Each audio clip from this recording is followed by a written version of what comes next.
Did you know that there's studies that have shown that irregular meal timing leads to metabolic syndrome and inflammation? That's a study published in 2020 in the Journal of Clinical Endocrinology and Metabolism. So there's science that shows that we are doing these habits that completely destroy our health. So to build vibrant health and great health, we actually have to undo these unhealthy habits that are completely destroying our health.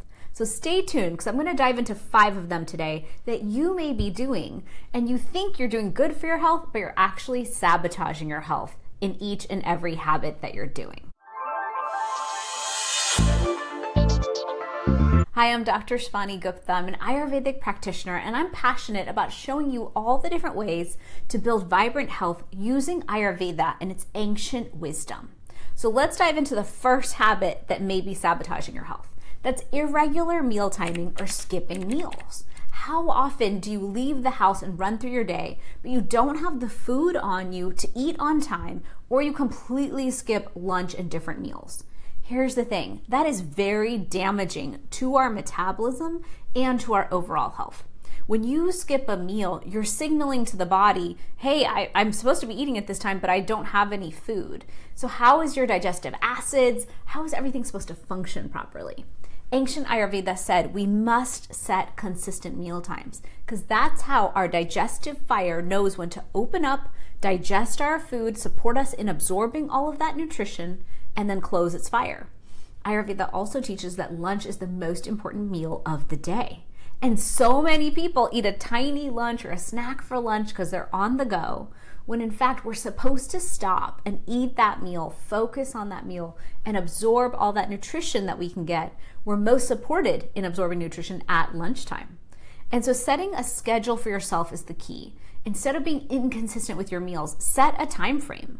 Ayurveda actually taught intermittent fasting thousands of years ago. Know when you're going to finish dinner, know when you're going to start your morning, and know whether it's going to be a 12-hour, 14-hour fast, or how you're going to approach this. Many people come to me and say, yeah, I eat a tiny meal at lunch, just a salad, and dinner's my biggest meal of the day. That's the wrong way to do it. That's not going to support you in having a healthier metabolism, healthier gut health, and reducing inflammation overall. So number 1 habit, set your meal times in place and don't skip your meals. Let's talk about habit number 2 that's destroying your health.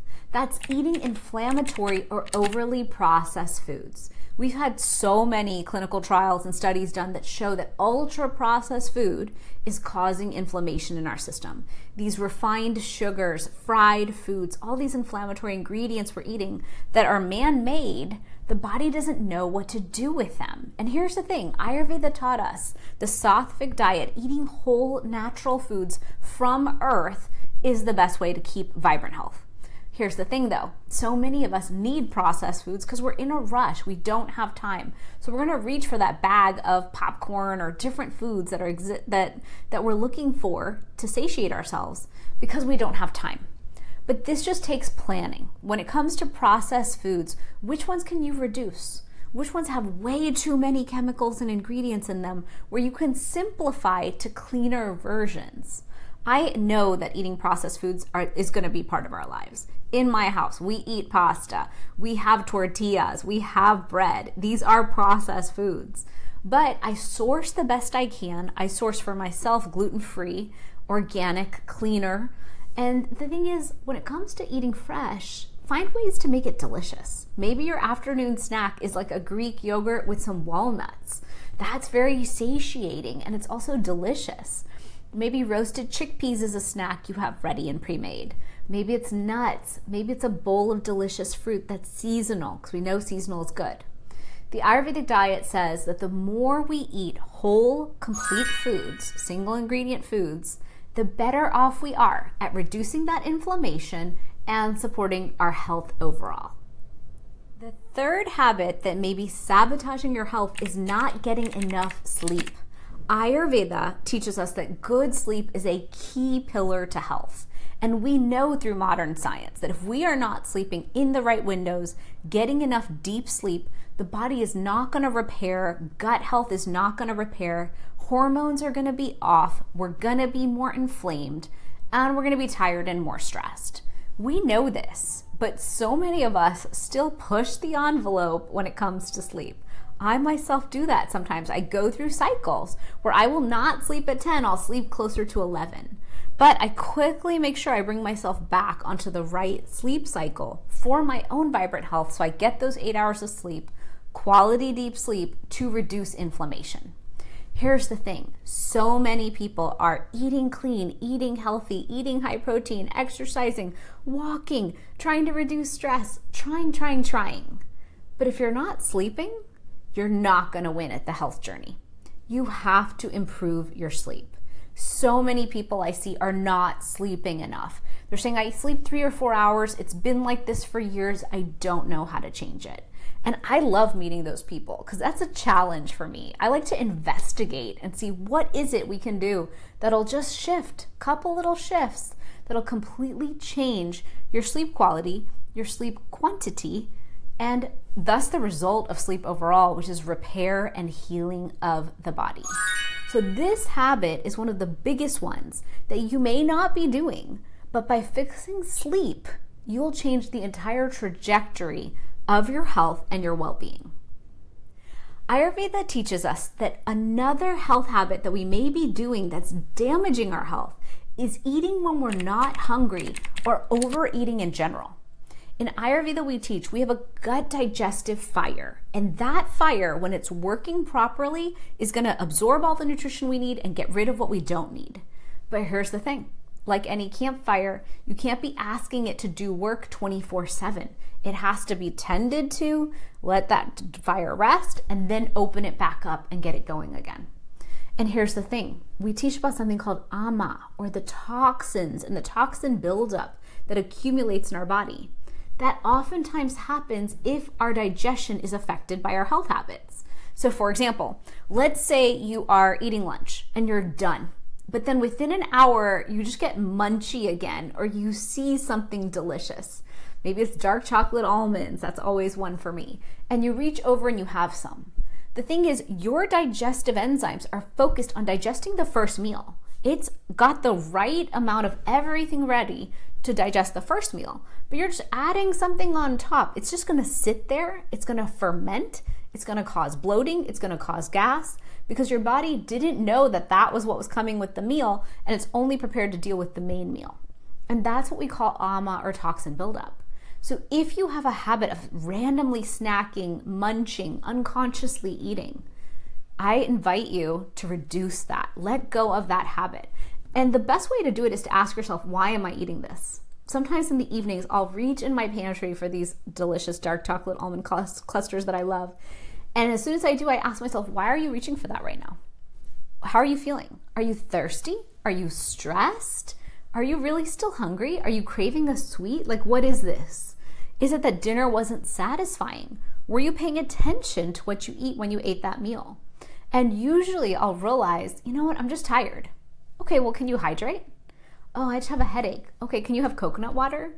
What else can you do to fill the void instead of eating on top of your meal? And that's a big habit out of Ayurveda that we teach is so important so that your gut health is on point, your metabolism is supported, and you're not adding extra foods and snacks in that are trying to open the digestive fire when it's not ready to be opened. So the easy way to do this is to start planning your meals, eat your breakfast, lunch, and dinner that are satiating and satisfying and good for you, nutrient dense, so you won't crave all these other snack foods or extra foods. And then also every time you do think of a snack food, think, do I really want that right now? Do I need that? Because sometimes when we eat that food on top of what we ate, it doesn't feel good. And that's your sign. This doesn't feel right. This doesn't feel good. I'm not going to touch that again and eat outside of my main meals. Ayurveda teaches us so much about gut health and gut digestive fire. And incorporating this ancient wisdom into our lives, instead of just living by this idea that we have constant access to food so we can just eat whatever we want when we want. By incorporating this ancient wisdom and saying, I know what's right for my body, I'm going to reduce that inflammation, I'm going to support my metabolism, all of a sudden you can build the vibrant preventive health that you crave. Let's dive into the fifth and final habit that you may be doing that's damaging your health. And this one is ignoring stress and overworking, which is so many of us. The thing is, when we have that systemic stress in our bodies, we're damaging the immune system, damaging gut health, and negatively influencing our hormone health as well. So if you are in a state of high stress and high cortisol, that might be the thing that's holding you back from winning at your health. But here's the thing, so many people, especially nowadays, are under chronic stress and unable to escape it. In 2020, JAMA Internal Medicine published a study showing that chronic stress increases chronic inflammation, which increases chronic disease. So we know that stress has a correlation to inflammation and the diseases we suffer with. But what's the toolkit to win at stress? So many of us think it's just mental, just meditate, just do yoga, just do deep breathing. Those are powerful tools. They're amazing and they will help you. But sometimes it's from the body up. It's the vagal nervous system, and working from the polyvagal nervous system, working from the bottom up, not just the top down, is so important as well. So when it comes to stress reduction, look at your body and see, are you sleeping well? Are you eating well? Is your gut health on point? These things are also going to contribute to stress within our system. Are you surrounding yourself by different factors that are causing more stress in your life? And can you remove yourself from those situations? Can you build a self-care ritual and rhythm into your life? One interesting thing Ayurveda teaches us is if we are fighting uphill in our lives, typically it's because we're defying our circadian rhythm. And Ayurveda taught that the Ayurveda clock, the circadian clock, is where we drop into our circadian rhythm and thus flow downhill with the river of life. So incorporating these different tools into your lifestyle that we've talked about today can help you avoid harming your health. And here's the thing, each step that we take to build vibrant health matters. Each building block you put in place will help you build the health that you deserve. And so to dive deeper into this, I've built you something called the 3-day gut hormone balance reset challenge. I built this because I know that so many of us are struggling with our gut health, with inflammation, and thus with our hormone health, and then asking, why is the body not working the way that I expect it to work? What is wrong here? I'm doing everything right. But the thing is, we may be doing a few specific things that are taking the body out of alignment, damaging gut health, causing inflammation. And by healing all that, by simmering it down, we're going to support ourselves in building the hormone gut inflammation health that we want, reduced inflammation. So I encourage you to sign up for the 3-day gut reset challenge. The link is below in the description. It's a free challenge. 3 days, simple, but it's a way to dive deeper into this topic and understand new ways from Ayurveda that you can use to build the vibrant health that you deserve. I hope you enjoyed this video today. Like and subscribe to my channel. I have so many other great videos on Ayurveda right here for you. Share this video with someone you love who needs some of these tips today. And I can't wait to see you in the next video on vibrant health, Ayurveda, and the ways to build the health that we all deserve today.